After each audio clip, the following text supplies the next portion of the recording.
Aloha everybody and welcome back to part 6 of Sonic Boom Shattered Crystal. In the last part we finished up the Shadow Canyons, and then Sonic saw a very familiar looking hedgehog. You know who I'm talking about. I made sure to make you-know-who the thumbnail for this video, because if it's anything like the Rise of Lyric playthrough, everybody's going to be clicking on this part as soon as they see him. That's right, later in this part we're going to be seeing Shadow the Hedgehog. Aw, yeah. But good timing, newcomers, because now we're going to be doing something completely new and different. We're going to be running through this tunnel and chasing after a driller worm. Okay, this is the third time we've done this, but now the track design is different, so yeah. Yeah, we're just doing the same thing. We're still dodging the red generators, which kill you in one hit if you touch them. You'll still have to boost through the blue blocks, and you don't have to worry about getting hit by the driller worm, because every time you hit the zip rails, you're just dodging. Well, you're not even dodging anything. You don't have to dodge out of the way of obstacles or anything. There's no, like, rock formations that get in your way. All you're really doing is moving Sonic's position so that he can run into the rings whenever he's hanging up there. So, yeah. You can just hang on and just wait until you get off the rail and you'll be absolutely fine. You won't run into the snake, you won't run into rocks. And just move them left and right so I can collect the rings, that's all. Oh, and maybe you're curious, but on the bottom screen during these segments, all it's showing you is Sonic's relation to the entire track, showing you how much distance you have until you reach the end. Obviously, it's not that interesting to look at, so that's why I just keep it on the top screen at all times, but yeah. Not much more to say about it. It's just another tunnel worm section. You know, I would like the background, at least, to be a little bit different. I'd like the driller worm to start, like, chucking rocks at you. Maybe you have to dodge rocks while you're dodging the generators and stuff. What if it was, like, shooting lasers or shooting, like, these little buzzsaw enemies, like in the Wii U game? And then you had to dodge all that stuff. But no, they just pretty much do the same thing every single map, only, you know. The track design is different. Also, I like the textures on the tunnel worm when Sonic lands on it here. These textures right here.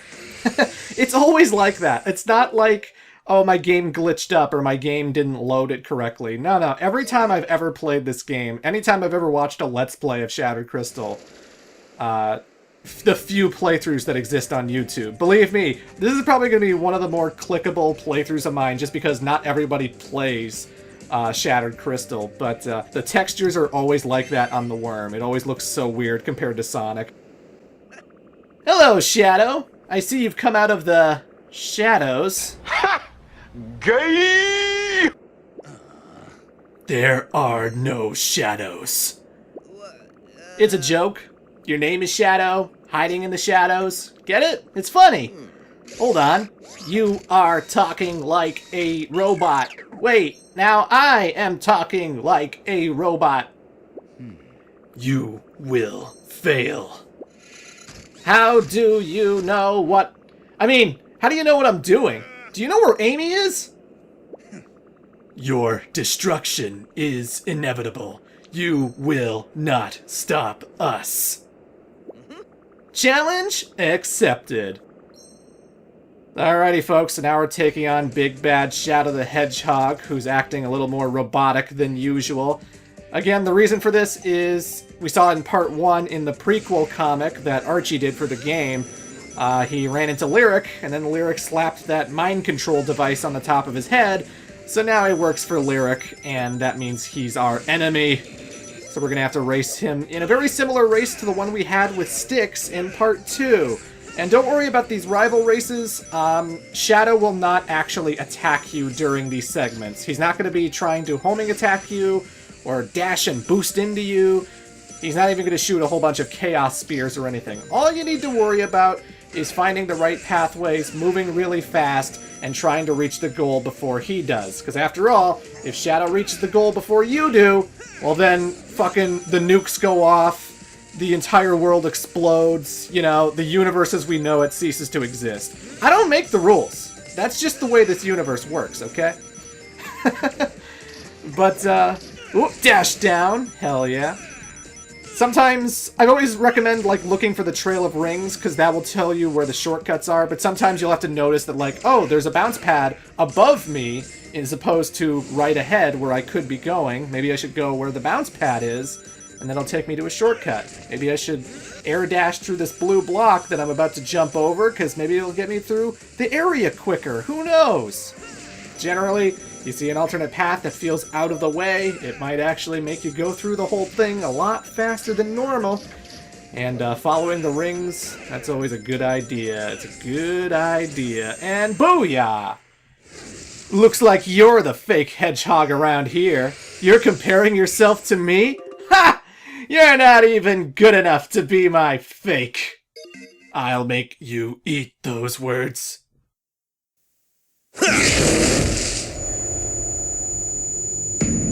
Hey, he's coming around. Should we knock him out again? No, Knuckles, we need to talk to him. What's going on? That's what we want to know. Why'd you attack us? Where's Amy? Back off! You're more annoying than usual. None of this is making sense. Last thing I remember, I was talking to... Lyric. Lyric! I knew this stinker was in cahoots with the rotten reptile. I don't work for anyone. What is this? This thing's scrapped now, but it's clearly some advanced tech. Like a mini neural bypass switch. A mind control device. Methods! You cost me a valuable asset when you damaged my device. Lyric. Where's Amy, you spineless freak? Safe. For the moment. We're having the most delightful conversation. Why don't you come here and face me? I'm far too busy peeling back the layers of Amy's brain like a rotten onion. Once she leads me to the crystal fragments, I'll have the power of a god, and I'll grind you all under my heel. You don't have a heel, you're a snake. I'll hunt him down and make him pay for using me. Shadow, wait! Okay, let's follow him into the city, see if we can find any clues about Amy. We got blessed with a CG cutscene. And we're not going to see another CG cutscene until the very end of the game. Everything else is going to be a text cutscene, unfortunately. But now we're moving on to a new map. This time we're going to the ancient ruins. And that should be real fun. Unfortunately, Shadow runs off on his own, so we don't actually get to have him join the party, and we don't get to play as Shadow the Hedgehog, which would have been really nice. Like, I feel like they could easily just, like, skin swap him with Sonic and have Shadow doing all the air dashing. And maybe if they really want to commit to it, just, like, change all the blue blocks into black blocks. I think that would have been a pretty neat, pretty cool touch, but, yeah, that's it for Shadow the Hedgehog. We will see him again in this playthrough, but, kind of like Rise of Lyric, probably not till the very end of the game. Shadow's a really weird character in these Boom games. Again, I want to stress, when Sonic Boom debuted, the very first episode didn't have Shadow in it. Not at all. And then the next week, or later that week, later that Tuesday, Rise of Lyric came out, Shattered Crystal came out. And they don't really elaborate on Shadow's deal. You know, he's not a science experiment from the Space Colony Arc. He's not mad about what the military did to Maria. Not in this continuity. Instead, in this continuity, Shadow's just kind of a edgelord jerk who doesn't believe in having friends. But he's not out for world domination. At least I don't think he is, because if he was, he's not really doing a good job conquering the world. He mostly just hangs out in a cave. At least according to the show, he just hangs out in a cave, so it's kind of a sad, lonely existence, Shadow. I don't get it, but Shadow's literally, I think he's only been in 2 episodes of the entire Sonic Boom TV show, and I think both of them were the season finale. Like, the season finale of episode 1, he showed up, and he helped Dr. Eggman, and there he was, and it was like, oh shit, Shadow! He's actually in the show! Unlike Lyric. And then season 2, season finale of that particular season as well. Shadow finally returned to grace the show's presence once again. But generally, Shadow's not really a main character in the TV show.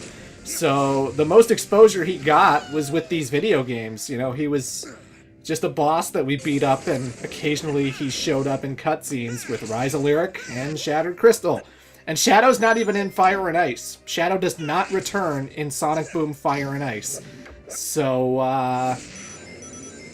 yeah, that's all I really have to say about him. He's not the same continuity. He's just a jerk. And it'd be nice to play as him, but whatever. I think he is playable in Sonic Boom 2, or Sonic Boom Sonic Dash 2. Or was it Sonic Dash 2 Sonic Boom? Which one was the subtitle? I don't know. But it's a mobile runner game, and I think you could play as Shadow because he became DLC or whatever. So instead, we'll just stick with the usual crew. We'll stick with Sonic, Tails, Knuckles, and Styx.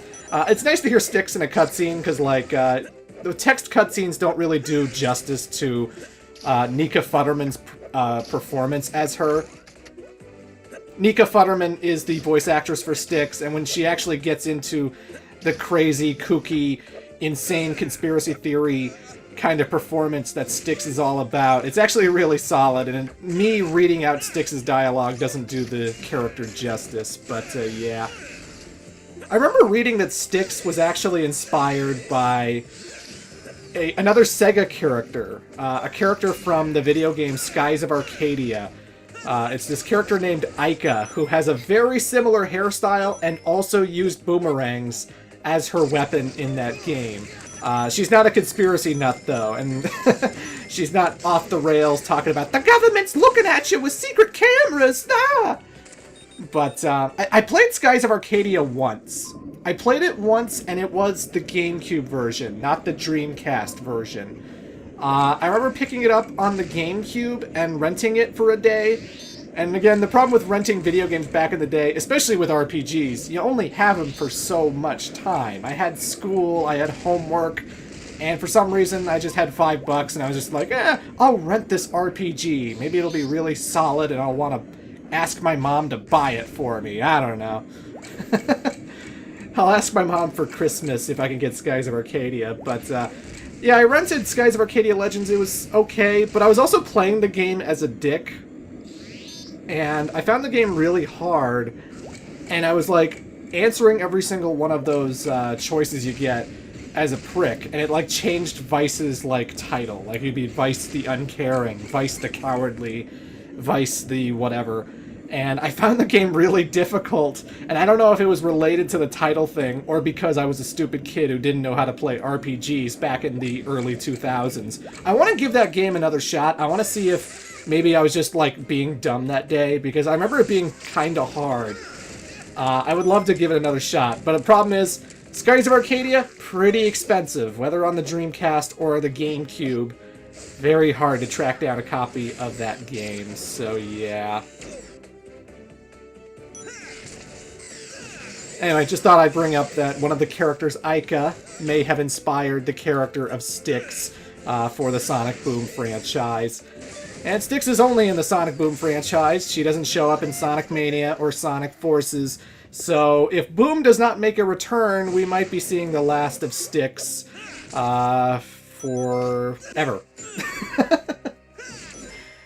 So, you know, I like her character. I enjoy her inclusion. I would be fine with her actually going to the main series. I would actually be fine with Styx being a regular character in the main continuity. Bring her on! You could literally retcon her to be like Marine the Raccoon's sister, even though she's a badger, and so why are they different species? I don't know. She just looks like Marine the Raccoon, okay? Don't question it. Don't question it! I figured I'd show the bottom screen once again. I haven't really shown off the map enough. The map is so helpful for these segments because, again, when you get enough blueprints and you go to Tails' workshop, you can actually upgrade the map to show you where all the blueprint locations are and where all the crystal locations are. And when I could see that, like, oh, a blueprint's to the left of Sonic right now, and then I can immediately grab it, that is so much better than having to track it down. You can actually, like, push the stylus along and actually, like, slide the map over and slide the entire area over to see if there's a crystal or a blueprint in the general area. It is one of those maps that fills in as you're going through it, so it, like, your map isn't 100% when you start a fresh new level. But generally, even when it's not fresh, you can still get a good glimpse of where the crystals and stuff are. And no, I have no idea why the crystals look like the kind of crystals you'd see in Crash Bandicoot. I was gonna blame Big Red Button, but then I'm like, oh wait, this is a Sanzaru Games game, not a Big Red Button game. I don't know if anyone from Sanzaru Games used to be at Naughty Dog, but it's a little weird that the crystals look exactly like they do in the Crash Bandicoot series. Every crystal you get in Crash 2, Crash 3, Crash Twinsanity, they're all just like thin pink crystals. And in Sonic Boom Shattered Crystal, you have to find a whole bunch of thin pink crystals, and it's like... Crash Bandicoot called, he wants his fucking collectibles back. You're ripping them off. But, you know. Oh, and also, speaking of the soundtrack, I mentioned the soundtrack in the last part and how Richard Jock did it. This level, Ancient City, this is actually my favorite music track in the whole entire game. I actually think the Ancient City track is quite likable. I like this music track quite a bit, and I would definitely recommend people look it up on YouTube. Although, if you try looking up the music of the 3DS Sonic Boom games... How did I not make that jump? If you look up the music of the 3DS Sonic Boom games, they are kind of low quality, because no one... I don't think they ever released an actual CD soundtrack for this stuff. And, yeah. But yeah, folks, that was Shadow. Come back for part 7 as we check out more of this map. Till then.